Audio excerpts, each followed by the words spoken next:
Assalamualaikum warahmatullahi wabarakatuh. Waalaikumsalam. Waalaikumsalam warahmatullahi wabarakatuh. Salam wabarakatuh. Karena waktu sudah menunjukkan pukul 7:36, marilah kita mulai kelas pada pagi hari ini yang Bapak tidak dapat hadir karena berhalangan dan kelas dipercayakan kepada komting, yaitu saya sendiri. Untuk pertemuan kali ini kita melakukan presentasi tugas yang telah diberikan pada minggu lalu dengan presentasi dimulai berurutan dari kelompok 1 sampai kelompok 4. Sebelumnya, mari kita baca ketentuan dari kelas pagi ini. Yang pertama, dilakukan melalui Zoom. Yang kedua, komting atau wakil komting menjadi moderator. Yang ketiga, maksimal 10 menit presentasi per kelompok. Yang keempat, pengumpulan masing-masing satu pertanyaan dari kelompok lain. Jadi tiap kelompok akan mendapat pertanyaan maksimal 3. Jadi tiap kelompok lain wajib bertanya. Yang kelima, jawaban pertanyaan disiapkan dalam bentuk PPT atau pertemuan selanjutnya. Yang keenam, seluruh kegiatan Zoom direcord untuk diupload di YouTube. Yang ketujuh, link YouTube dikirimkan ke channel kuliah terkait. Dari peraturan ini, apakah ada yang ditanyakan, teman-teman?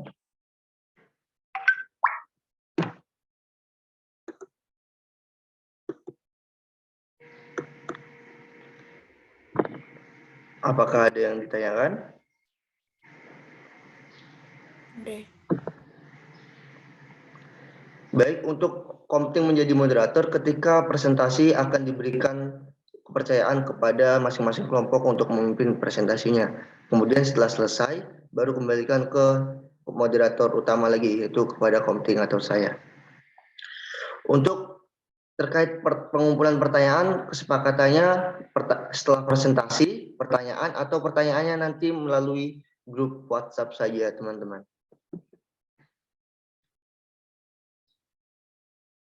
Kesepakatannya bagaimana, teman-teman? WhatsApp boleh, Andre? Oh, jadi diketik saja ya? Iya. Baik, untuk pertanyaannya diketik saja. Jadi tiap kelompok nanti wajib bertanya ya. Selanjutnya, untuk kehadiran nanti direcord di Zoom ini. Jadi yang tidak terrecord atau tidak join ke sini berarti dianggap tidak hadir. Untuk pengumpulan PPT-nya sudah ada di link Zoom di sini juga. Tertera keterangannya, kapan dikumpulkan. Itu peraturan yang ada. Recording in progress. Assalamualaikum warahmatullahi wabarakatuh.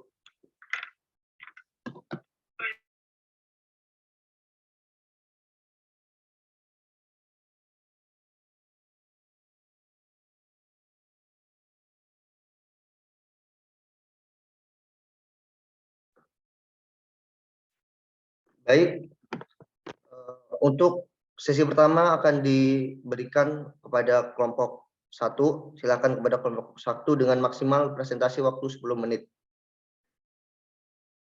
Silakan kelompok 1 untuk share screen.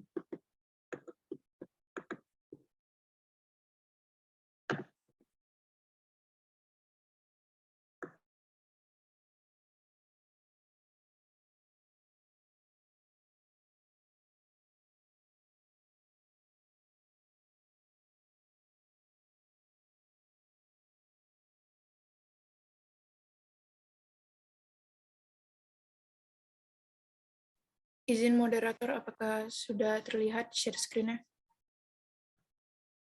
Sudah, silakan dimulai. Waktunya dimulai dari sekarang. Terima kasih. Assalamualaikum warahmatullahi wabarakatuh. Kami dari kelompok 1 akan mempresentasikan dari jurnal yang kami pilih, itu analisis tingkat pencemaran udara di Terminal Kota Semarang.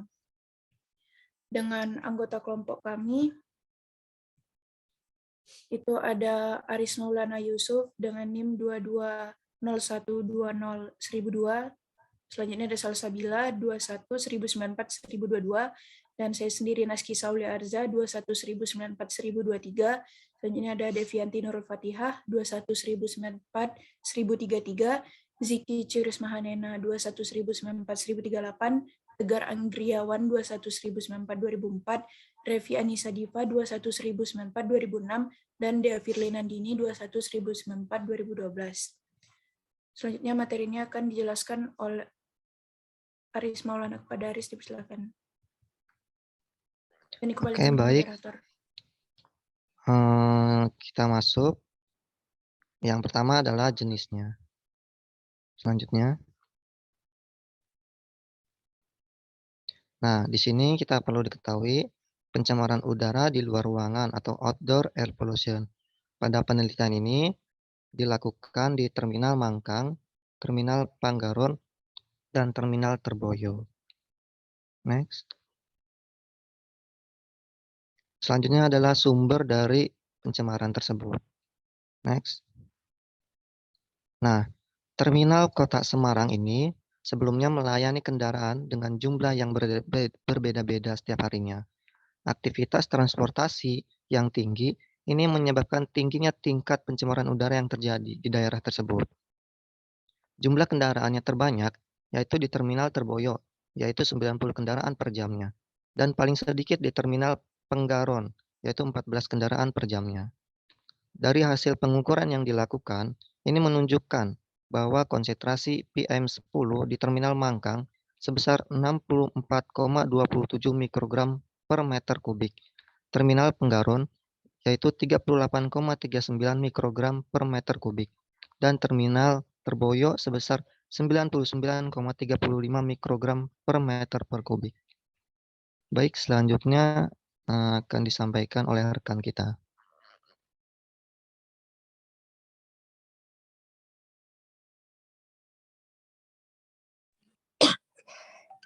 Baik. Baiklah, selanjutnya untuk berdasarkan surat keputusan Gubernur Jawa Tengah nomor 8 tahun 2001 tentang baku mutu udara ambien Provinsi Jawa Tengah menyatakan bahwa baku mutu udara ambien untuk PM10 adalah sebesar 180 gram per meter kubik meter pangkat 3. Disimpulkan dari hasil penelitian bahwa konsentrasi PM10 di 3 terminal masih memenuhi syarat baku mutu. Untuk partikel debu atau PM10 adalah salah satu polutan yang menyebabkan polusi. Sumber utama dari emisi PM10 adalah dari kendaraan diesel dengan bahan bakar solar. Lalu selanjutnya pada penelitian ini menunjukkan bahwa terminal yang memiliki suhu tertinggi adalah Terminal Terboyo sebesar 45,8 derajat Celcius dan suhu terendahnya ialah 35,9 derajat Celcius. Lalu keadaan suhu yang tinggi menyebabkan kadar debu di terminal tinggi. Lalu selanjutnya saya berikan kepada rekan saya. Baiklah, selanjutnya di sini ada tabel hasil pengukuran konsentrasi PM10 di Terminal Kota Semarang. Jadi di mana di Terminal Mangkang itu kategorinya masih sedang, untuk Penggaron itu kategorinya baik, dan Terminal Terboyo itu kategorinya sedang. Jadi volumenya ini dipengaruhi karena lalu lintas yang tidak terlalu padat. Dan pada Terminal Kota Semarang ini belum dilakukan upaya pemantauan kualitas udara secara rutin sehingga tingkat kualitas udara tidak diketahui dengan pasti. Selanjutnya akan dilanjutkan oleh rekan saya.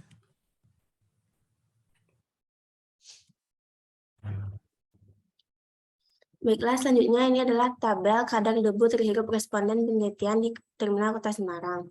Nah, terlihat dari tabel ini, rata-rata kadar debu terhirup responden itu adalah 1,664 mikrogram per meter kubik. Nah, rata-rata debu terhirup responden tertinggi itu terletak di Terminal Terboyo dan terendah di Terminal Penggaron. Berdasarkan Peraturan Menteri Tenaga Kerja dan Transmigrasi Nomor 13/10 2011 tahun 2011 tentang nilai ambang batas faktor fisika dan faktor kimia di udara lingkungan kerja yaitu sebesar 3 mikrogram per meter kubik. Selanjutnya saya kembalikan ke rekan saya.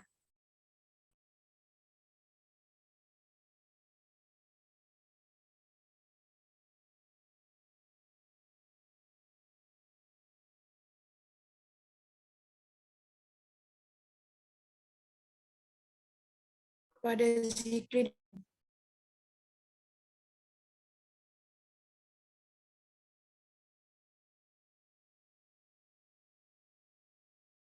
Next.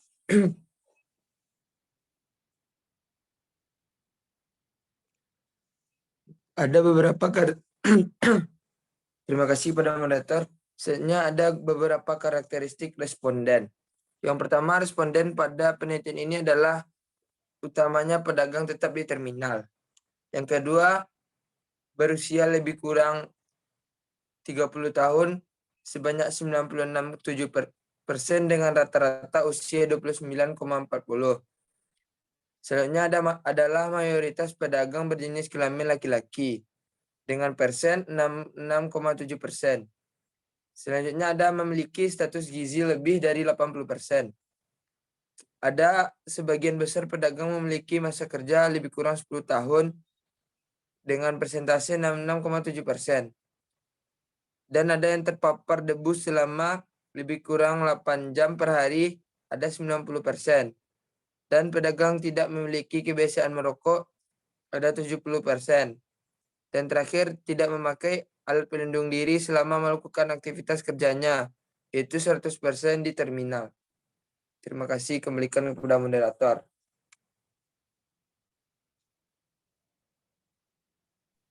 Keluhan yang dirasakan responden itu ada sesak nafas, batuk, dan nyeri dada.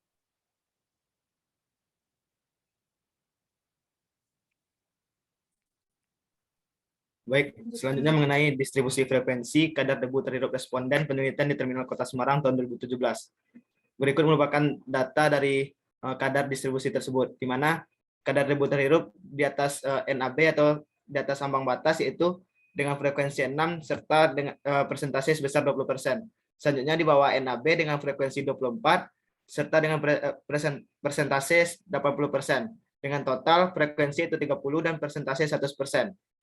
Dari data tersebut didapatkan bahwa waktu pengukuran debu hirup antar pedagang tidak sama. Sebagian pedagang diukur pada saat volume lalu lintas tinggi dan sebagian lagi diukur pada saat volume lalu lintas lengang. Sehingga volume kendaraan merupakan salah satu faktor yang mempengaruhi kadar debu di udara.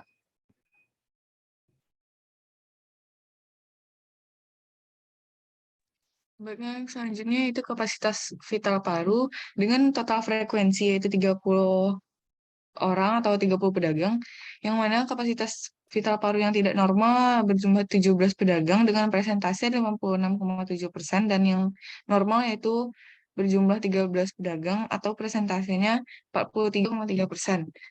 Untuk pengukuran kapasitas vital paru dapat dipengaruhi oleh umur, jenis kelamin, kondisi kesehatan, riwayat penyakit dan pekerjaan, serta kebiasaan merokok dan olahraga, serta status gizi. Gangguan pernafasan karena debu dipengaruhi oleh beberapa faktor, yakni faktor debu itu sendiri meliputi ukuran partikel, bentuk, daya larut, konsentrasi, sifat kimiawi, lama pejanan, dan faktor individu berupa mekanisme pertahanan tubuh. Dikembalikan kepada moderator.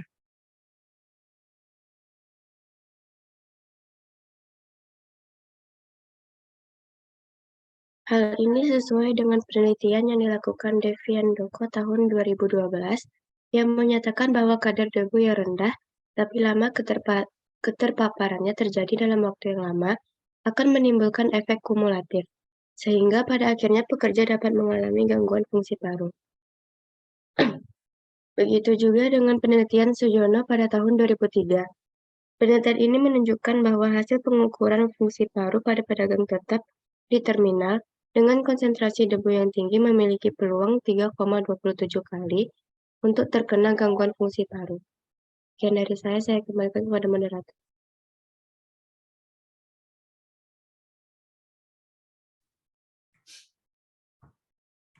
Baiklah, sekian presentasi dari kelompok kami. Apakah ada yang ingin ditanyakan? Maaf, Aul. Ya.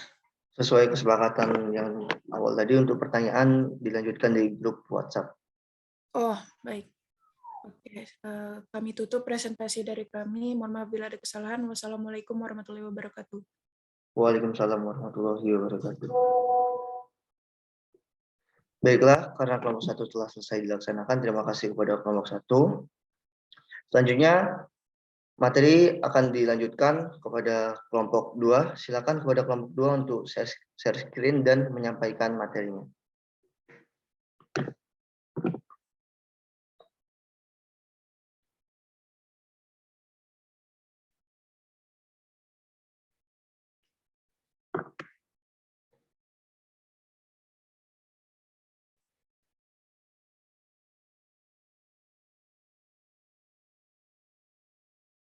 Diberitahukan kepada teman-teman yang lain, siapkan pertanyaan kepada masing-masing kelompok dan kirim ke grup WhatsApp. Pertanyaan ditunggu sampai kelas ini berakhir. Terima kasih. Silakan dilanjutkan kepada kelompok 2. Baik, izin moderator, apakah share screen-nya sudah terlihat?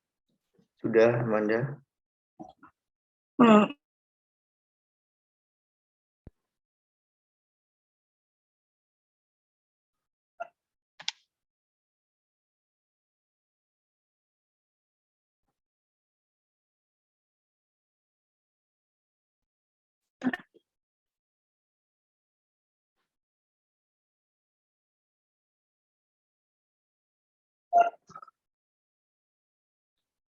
Baik, Assalamualaikum warahmatullahi wabarakatuh. Baiklah, Bapak dan teman-teman semua, kami dari kelompok 2 akan menjelaskan materi mengenai studi kasus dampak kebakaran hutan dan lahan di Kalimantan Barat. Itu kami akan memperkenalkan anggota dari kelompok 2. Yang pertama yaitu ada saya sendiri, Amanda Sila Rahima. Yang kedua yaitu ada Elsie Francisca. Yang ketiga yaitu Nisa. Yang keempat ada Mulyani Ramadan. Yang kelima ada Faiz Akbar. Yang keenam ada Silvira Mona Putri. Dan yang terakhir ada Sinta Amalia. Oke, lanjut. Selanjutnya kita akan masuk kepada materi yang pertama, yaitu mengenai jenis pencemar udara.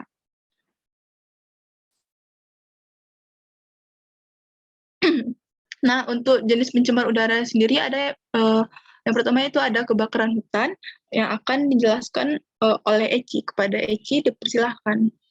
Baiklah, terima kasih kepada moderator. Baiklah, saya akan menjelaskan mengenai jenis pencemaran udara yang sudah kasus kami, yaitu di mana menurut tempatnya jenis pencemar ini merupakan jenis pencemar di luar ruangan, yaitu di mana terjadinya kebakaran hutan dan lahan. Kebakaran hutan dan lahan ini terjadi pada Provinsi Kalimantan Barat yang menimbulkan efek seperti awan berwarna putih keabu-abuan, coklat, bahkan kehitaman. Baik, sekian pemaparan materi dari saya. Baik, terima kasih kepada Eci. Selanjutnya untuk mengenai yang emisi yang terkandung di dalam udara yang tercemar tersebut akan dijelaskan oleh Faiz. Kepada Faiz, dipersilahkan. Terima kasih moderator. Untuk emisi yang terkandung di pencemar udara tersebut ialah partikulat, karbon monoksida, sulfur dioksida, nitrogen dioksida, dan ozon. Saya kembalikan kepada moderator. Baik, terima kasih penjelasannya kepada Faiz. Selanjutnya kita masuk kepada materi yang kedua, yaitu mengenai sumber pencemar. Di antara sumber pencemar tersebut, seperti yang dapat teman-teman lihat di pada layar, yang akan dijelaskan oleh Yani. Kepada Yani, dipersilahkan. Baik, terima kasih moderator. Sumber pencemar dari udaranya yang pertama yaitu masyarakat mengkonversi hutan menjadi lahan perkebunan kelapa. Yang kedua munculnya titik panas atau hotspot, dan ketiga itu kebakaran hutan dan yang menyebabkan pencemaran udara. Kebakaran hutan dan lahan di Kalimantan Barat terjadi karena aktivitas masyarakat yang mengkonversi hutan dan lahan di daerah Kalimantan Barat menjadi lahan perkebunan kelapa sawit, serta kegiatan masyarakat membakar hutan sebagai cara dalam membersihkan lahan. Aktivitas ini selain menyebabkan pencemaran udara juga mengakibatkan munculnya titik panas atau hotspot. Sekian dari saya, dikembalikan kepada moderator. Baiklah, terima kasih kepada Yani atas penjelasannya. Selanjutnya kita masuk kepada dampak pencemar yang akan dijelaskan oleh Sylvie. Kepada Sylvie dipersilahkan.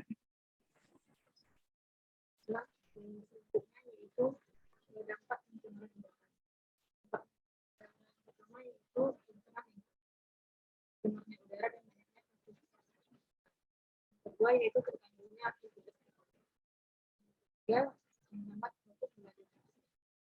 Ya,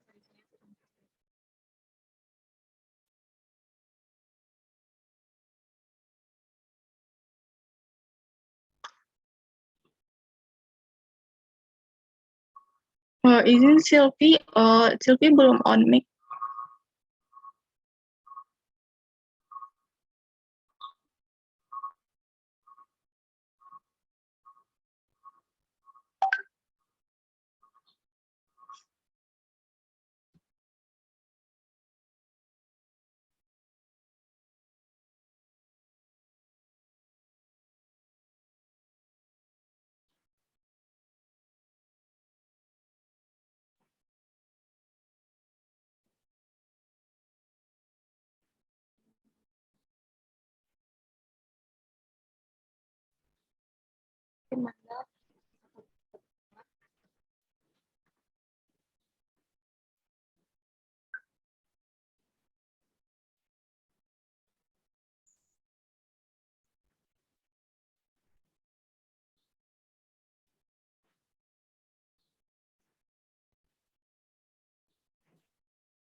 Uh,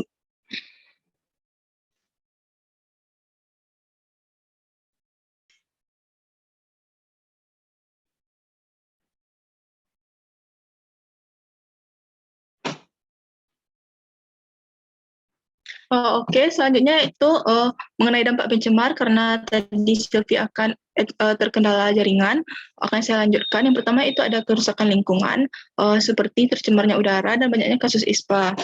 Yang kedua itu terganggunya aktivitas ekonomi, dan yang ketiga menghambat proses belajar mengajar. Nah, selanjutnya untuk mengenai dampak pencemaran udara akan dilanjutkan penjelasannya oleh Sinta. Kepada Sinta dipersilahkan. Baiklah, terima kasih kepada moderator. Untuk dampak yang keempat yaitu mengganggu kelancaran sistem transportasi karena jarak pandang yang tidak aman untuk operasional.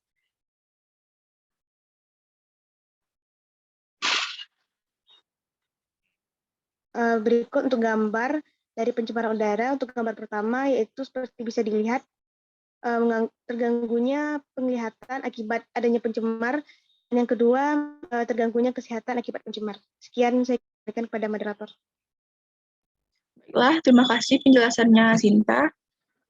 Nah, teman-teman, di sini ada video pencemaran udara. Untuk videonya dapat teman-teman lihat akses pada link YouTube Entertera yang tercantum pada layar.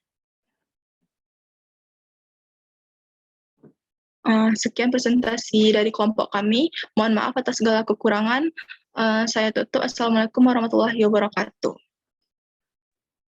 Waalaikumsalam warahmatullahi wabarakatuh. Terima kasih banyak atas presentasinya kelompok 2. Untuk pertanyaan silakan di list di grup WhatsApp teman-teman. Untuk pertanyaannya masing-masing satu kelompok memberikan satu pertanyaan. Selanjutnya akan dilanjutkan oleh presentasi dari kelompok 3. Dipersilakan kepada kelompok 3 untuk mempresentasikan.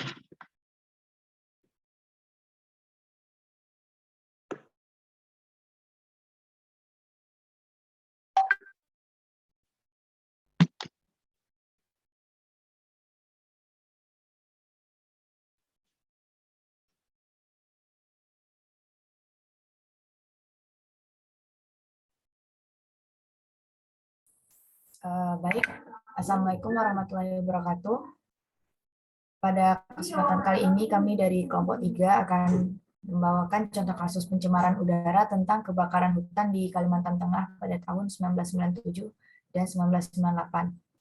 Sebelum itu, perkenalkan anggota kelompok kami. Yang pertama yaitu saya sendiri, Atika Aisyah Nesti sebagai moderator, Irdatul Kalisa, Safira Kemala Putri, Sideva Salsabila, Anissa Azhara, Tara Alia Ediharsi, Najla Ratu Utami, dan Hana Divani Putri Zulki.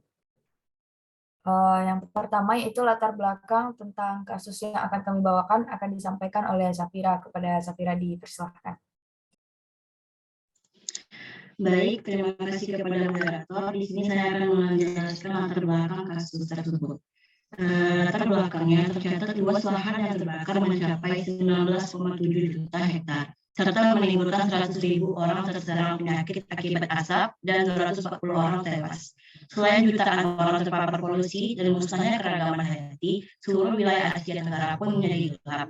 Bahkan efek kabut asap menyebar sampai ke beberapa negara tetangga seperti Malaysia, Singapura, Brunei, dan sebagian kecil wilayah Thailand, Vietnam, Filipina, dan Australia. Kebakaran ini juga diduga sebagai penyebab jatuhnya pesawat terbang Garuda Indonesia di Sibulangit, Sumatera Utara.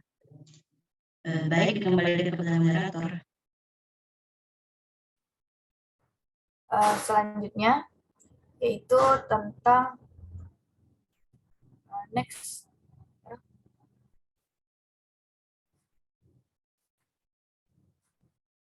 Materi selanjutnya yaitu jenis pencemaran udara yang akan disampaikan oleh Irdatul Kalisa. Kepada Irdatul dipersilakan. Terima kasih kepada moderator. Pembahasan selanjutnya yaitu jenis pencemaran udara. Yang pertama yaitu menurut tempatnya termasuk pada udara bebas atau outdoor. Ini berarti kasus ini itu terjadi secara akumulatif, terjadi pada luar ruangan.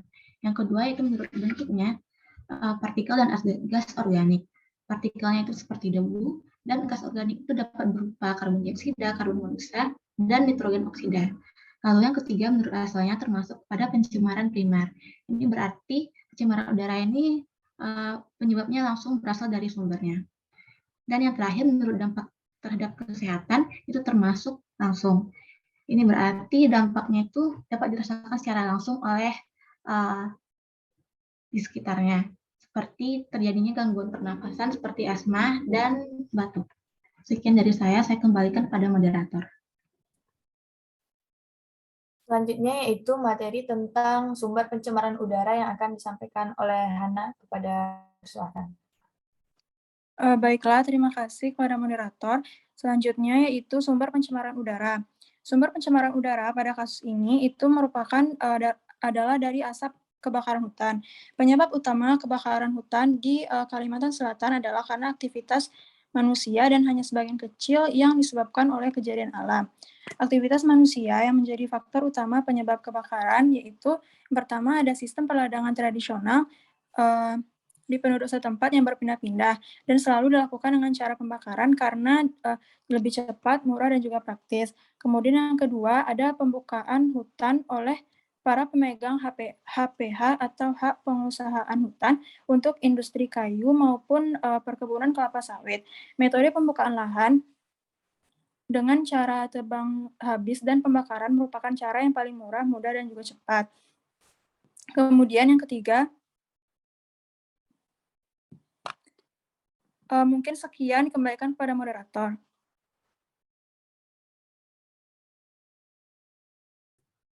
Terima kasih. Selanjutnya yaitu tentang aktivitas manusia yang menjadi faktor penyebab kebakaran hutan. Yang pertama yaitu sistem perladangan tradisional dari penduduk setempat. Yang perladangan berpindah dengan upaya pertanian tradisional di kawasan hutan di mana pembukaan lahannya selalu dilakukan dengan cara pembakaran karena cepat, murah, dan praktis. Namun, pembukaan lahan untuk perladangan tersebut umumnya sangat terbatas dan terkendali karena telah mengikuti aturan turun-temurun. Kebakaran liar mungkin terjadi karena akibat sebagai kamuflase dari penebangan liar yang memanfaatkan jalan HPH dan berada di kawasan HPH. Yang kedua yaitu pembukaan lahan oleh para pemegang HPH, hak penguasa hutan untuk industri kaya maupun perkebunan kelapa sawit. Hal ini dilakukan untuk pengembangan tanaman industri dan perkebunan, umumnya mencakup area yang cukup luas. Metode pembukaan lahan dengan cara tebang habis dan pembakaran merupakan alternatif pembukaan lahan yang paling murah, mudah, dan cepat. Namun metode ini berakibat kebakaran, tidak hanya batas pada areal yang disiapkan, tetapi meluas ke hutan lindung, hutan produksi, dan lainnya. Yang ketiga yaitu penyebab struktural, yaitu kombinasi antara kemiskinan, kebijakan pembangunan, dan tata pemerintahan, sehingga menimbulkan konflik antara hukum adat dan hukum positif negara. Umumnya berawal dari suatu konflik antara para pemilik modal, industri perkayuan maupun pertambangan dengan penduduk asli yang merasa kepemilikan tradisional atau adat mereka atas lahan hutan tersebut. Hutan atau lahan yang dikuasai oleh investor yang diberi pengesahan melalui hukum positif negara yang mengakibatkan adanya kekesalan masyarakat dilampiaskan dengan cara melakukan pembakaran demi mempertahankan lahan yang telah mereka miliki secara turun-temurun. Dan juga kemiskinan serta ketidakadilan menjadi pemicu kebakaran hutan dan masyarakat tidak mau berpartisipasi untuk pemadamannya. Lalu materi selanjutnya yaitu tentang dampak kebakaran yang akan dampak pencemaran udara yang akan disampaikan oleh Anissa Azhara. Kepada Anissa dipersilakan. Baiklah, saya akan menjelaskan dampak pencemaran udara. Yang pertama yaitu sektor kesehatan, terjadi peningkatan kasus penyakit terutama ISPA. Menurut Environmental Protection Agency USA, udara berada dalam status bahaya karena problem kabut apabila asap kabut telah melewati batas 80 bagian per sejuta atau parts per billions atau 0,5 ppm ozon atau komponen utama asap kabut, atau melebihi dari 53 pbb nitrogen dioksida atau 80 pbb partikel. Asap kabut dalam keadaan berat merusak dan bahkan menyebabkan masalah pernapasan bagi manusia, termasuk penyakit emfisema, bronkitis, dan asma. Yang kedua yaitu sektor ekonomi, penurunan pendapatan masyarakat sebagai akibat naiknya pengeluaran rumah tangga atas biaya kesehatan. Di samping besarnya alokasi dana yang dibutuhkan untuk mengatasi masalah tersebut, besaran dampak yang ditimbulkan terhadap kondisi sosial dan perekonomian masyarakat juga cukup tinggi. Dalam tataran teoretis, asap kabut merupakan bentuk eksternal negatif dari pembakaran dan terbakarnya lahan. Eksternal negatif ini memiliki keterkaitan secara langsung terhadap naiknya pengeluaran tambahan untuk mengatasi dampak yang ditimbulkan dalam bentuk biaya. Secara tidak langsung, efek eksternal negatif akan mempengaruhi aktivitas ekonomi masyarakat. Yang terakhir yaitu sektor transportasi. Yaitu sektor transportasi darat, laut, dan udara mengalami dampak yang cukup besar karena adanya asap kabut ini. Gangguan transportasi yang utama adalah karena terganggunya jarak pandang, sehingga mempengaruhi keselamatan perjalanan. Menurut Tejas-Yono 1992, jarak pandang merupakan faktor yang sangat menentukan dalam penerbangan. Saya kembalikan kepada moderator. Baik. Dengan berakhirnya penjabaran tentang dampak pencemaran udara, maka berakhir juga materi kami tentang pembawaan contoh kasus pencemaran udara. Sekian dari kami. Assalamualaikum warahmatullahi wabarakatuh. Dikembalikan kepada Komting. Baik, terima kasih banyak kelompok 3 karena telah mempresentasikan materi yang telah dibuatnya. Selanjutnya, saya ingatkan kepada teman-teman, silakan untuk bertanya dan pertanyaannya dikirim di grup WhatsApp untuk masing-masing kelompok. Selanjutnya dipersilakan kepada kelompok 4 untuk men-share screen dan mempresentasikan materinya.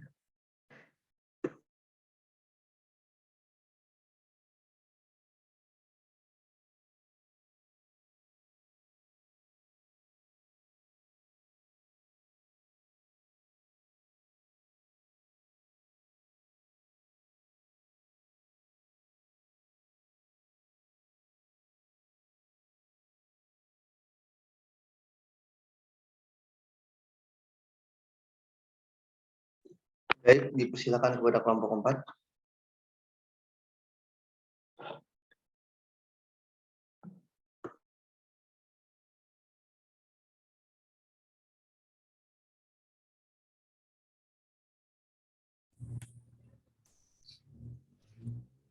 Baik, sebelumnya apakah share screen-nya sudah kelihatan? Sudah, Amel. Baik, jadi di sini kami dari kelompok 4 akan mempresentasikan hasil diskusi kami, di mana di sini kami mengambil materi yang akan kami presentasikan mengenai analisis kebakaran hutan dan lahan yang ada di Provinsi Riau. Next slide. Untuk anggota kelompok kami sendiri, yang pertama ada Andre Masaid, selanjutnya ada saya sendiri, Amela Putri Arwanda, ada Anissa Kamila, Umil Khair Hafsah, Suci Nabila Azahra, M. Faras Zafran, Mutiara Putri Ayu, dan yang terakhir ada Irham Eka Saputra. Untuk pembahasannya, kami mengambil 6 poin yang telah kami jabarkan masing-masing.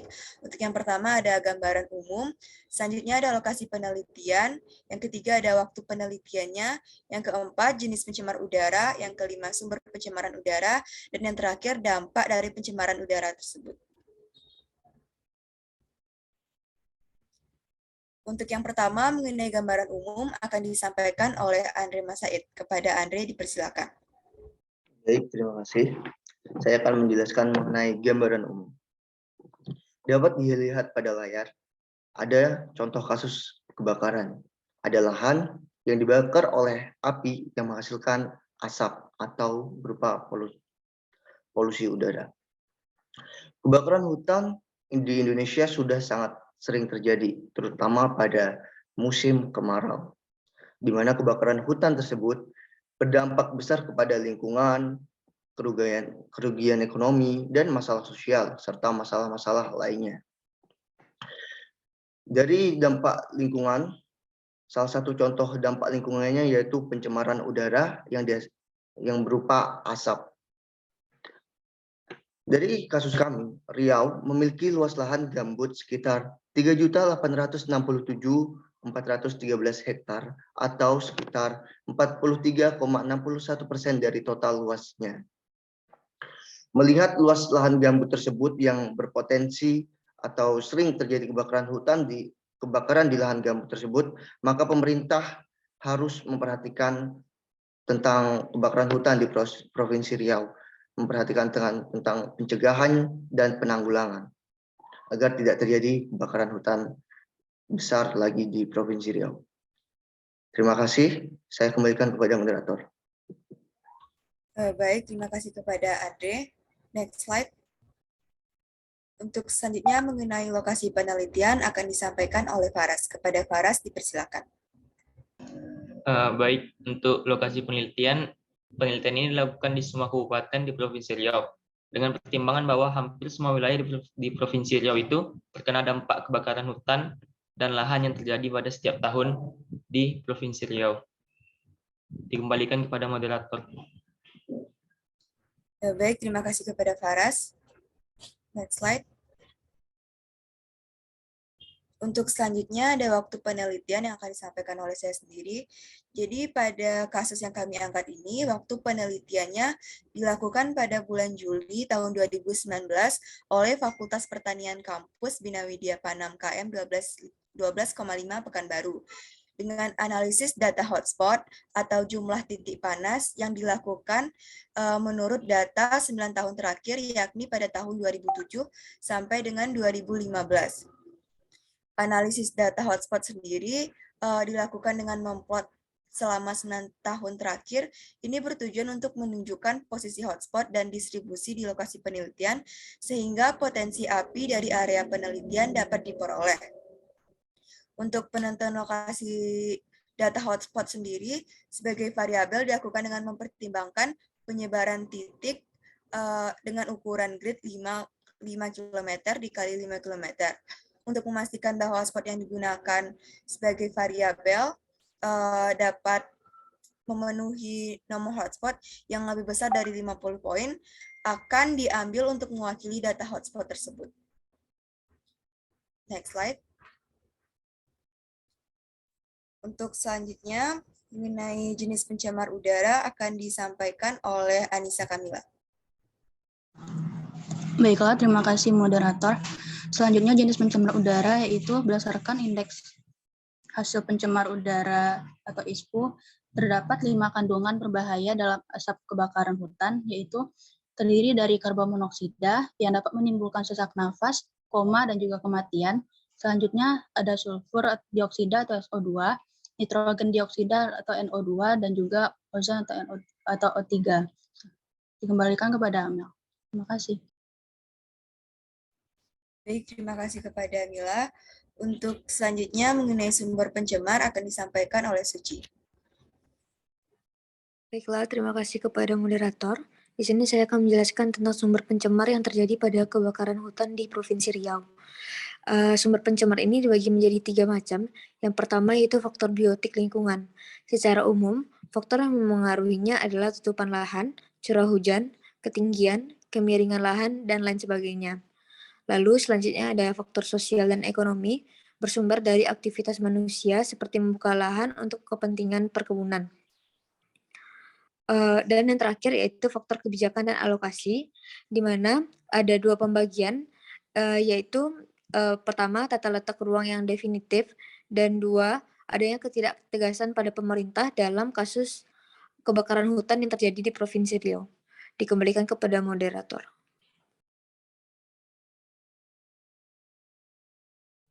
Baik, terima kasih kepada Suci. Next slide. Untuk selanjutnya akan disampaikan oleh Irham Eka Saputra.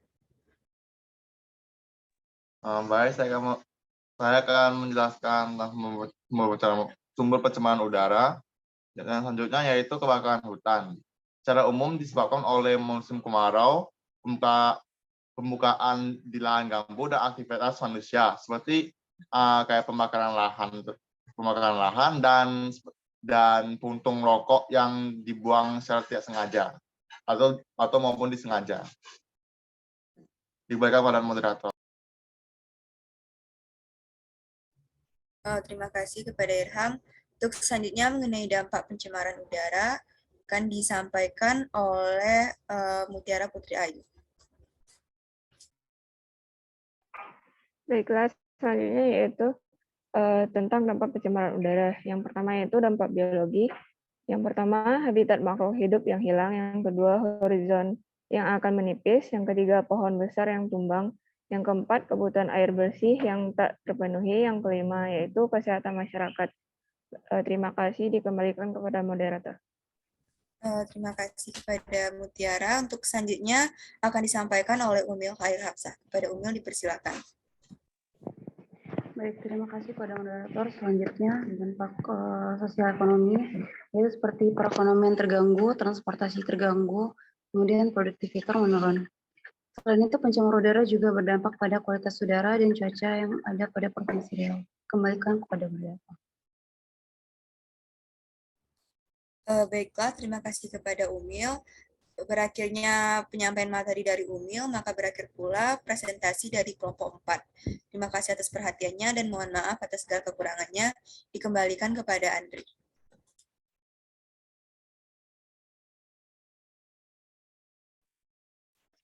Baik, terima kasih presentasinya dari kelompok 4. Untuk presentasi 4 kelompok telah selesai dilaksanakan. Dan untuk pengumpulan pertanyaan masih ada 3 pertanyaan lagi yang belum ditanyakan. 1 pertanyaan untuk kelompok 4. Tinggal 2 pertanyaan lagi. Sekarang 2 pertanyaan untuk kelompok 3. Jadi untuk kelompok 2 dan kelompok 4 silakan memberikan pertanyaan kepada kelompok 3. Instruksi selanjutnya. Untuk masing-masing pertanyaan yang telah diberikan, dibuat dalam bentuk PowerPoint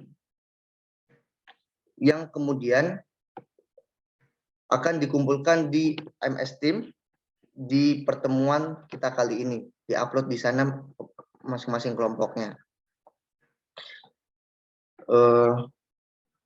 Apakah ada yang mau ditanyakan mengenai penguploadan atau aturan pengerjaannya? Teman-teman.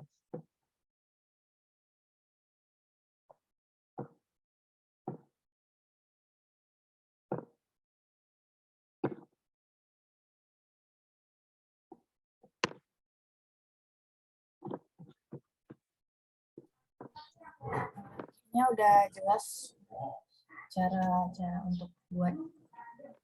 Baik, jika sudah jelas dan paham mengenai aturan-aturan selanjutnya dan instruksi selanjutnya, sekarang ditunggu sampai waktu kelas kita berakhir jam 9:10 untuk pertanyaannya.